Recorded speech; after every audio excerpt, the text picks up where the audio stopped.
दोस्तों, राबिया बसरी को इस दुनिया से गए हुए तकरीबन 1200 साल गुजर चुके हैं, लेकिन आज भी उनका नाम जिंदा है।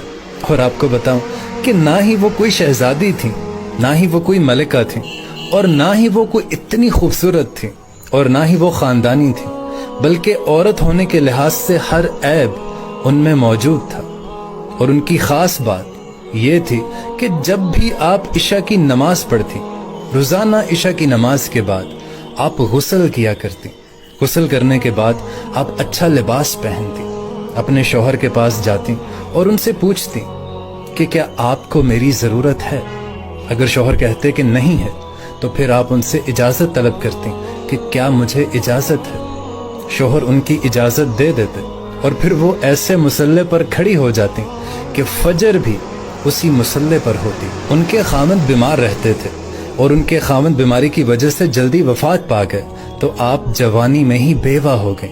लेकिन दोस्तों, उस वक्त के इमाम, बसरा के इमाम हजरत हसन बसरी रहमतुल्लाह अलैह खुद चलकर उनके घर तशरीफ लाए, खुद चलकर आए और उन्हें शादी की पेशकश की। और वो खुद चलकर इसलिए आए थे, उन्हें कोई शादी का शौक नहीं था, बल्कि राबिया बसरी तो औलाद के काबिल नहीं थी। आप खुद चलकर इसलिए आए सिर्फ और सिर्फ उनकी नेकी और जो अल्लाह ताला से उनका ताल्लुक था कि शायद अगर मैं इन्हें अपनी बीवी बनाऊं तो मेरी भी बख्शिश हो जाए। इसलिए हजरत हसन बसरी रहमतुल्लाह अलैह खुद आपके पास चल कर आए और उन्हें पेशकश की कि राबिया, मैं आपसे शादी करना चाहता हूँ। और हजरत राबिया बसरी रहमतुल्लाह अलैह फरमाने लगी कि अगर आप मेरे इन 4 सवालात का जवाब दे दें तो मैं खुद आपसे शादी करने को तैयार हूँ। तो आपने उनसे पहला सवाल पूछा कि मुझे बताएं कि क्या मैं जन्नती हूँ या दोज़खी हूँ।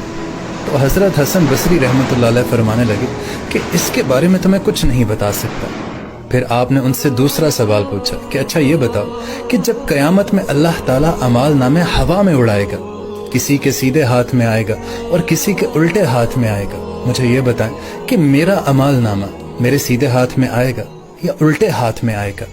तो एक दफ़ा फिर हजरत हसन बसरी रहमतुल्लाह अलैह फरमाने लगे कि इसके बारे में तो मैं कुछ नहीं कह सकता। फिर आपने उनसे तीसरा सवाल पूछा कि चले मुझे ये बताएं कि जब अल्लाह ताला नेकियों को तोलेगा तो किसी की नेकी ज़्यादा हो जाएगी, किसी के गुनाह ज़्यादा हो जाएंगे। आप मुझे बताइए, क्या मेरी नेकियां ज़्यादा होंगी या मेरे गुनाह ज़्यादा हो जाएंगे। और एक दफ़ा फिर हजरत हसन बसरी रहमतुल्लाह अलैह उनसे फरमाने लगे कि इसके बारे में भी मैं कुछ नहीं बता सकता।